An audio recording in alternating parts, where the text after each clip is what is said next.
सोने की थाली में जेवाना परोसलो,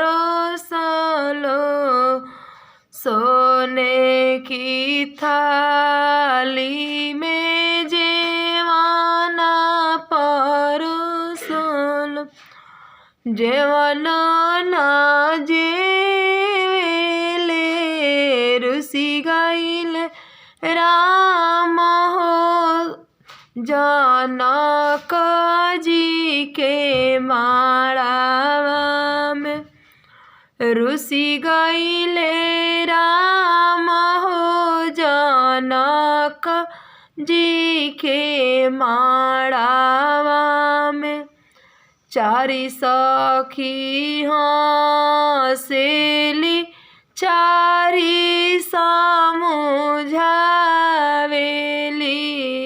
चारि सखी हँसेली चारि समुझावेली,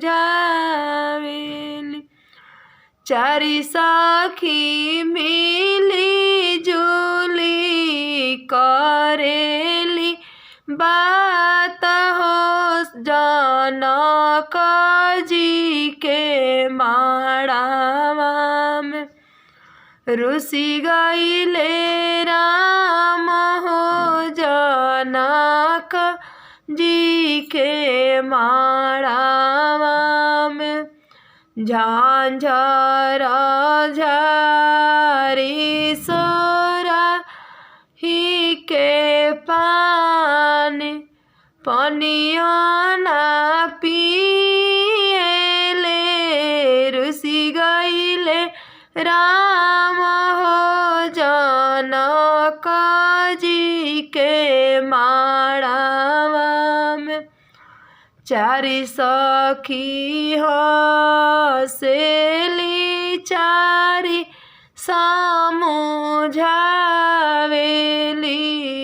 चारि सखी हँसेली चारि समुझावेली,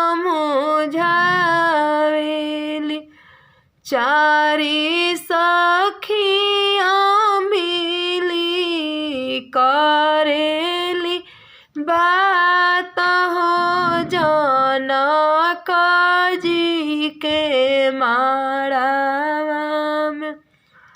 रुसी गईले राम हो जनक जी के माड़ावा में, रुसी गईले राम हो जनक जी के माड़ावा में। अगर हमार वीडियो अच्छा लगी तो एक लाइक रहो लोग जरूर करब जा।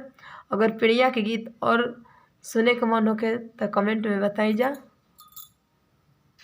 जय श्रीमन नारायण।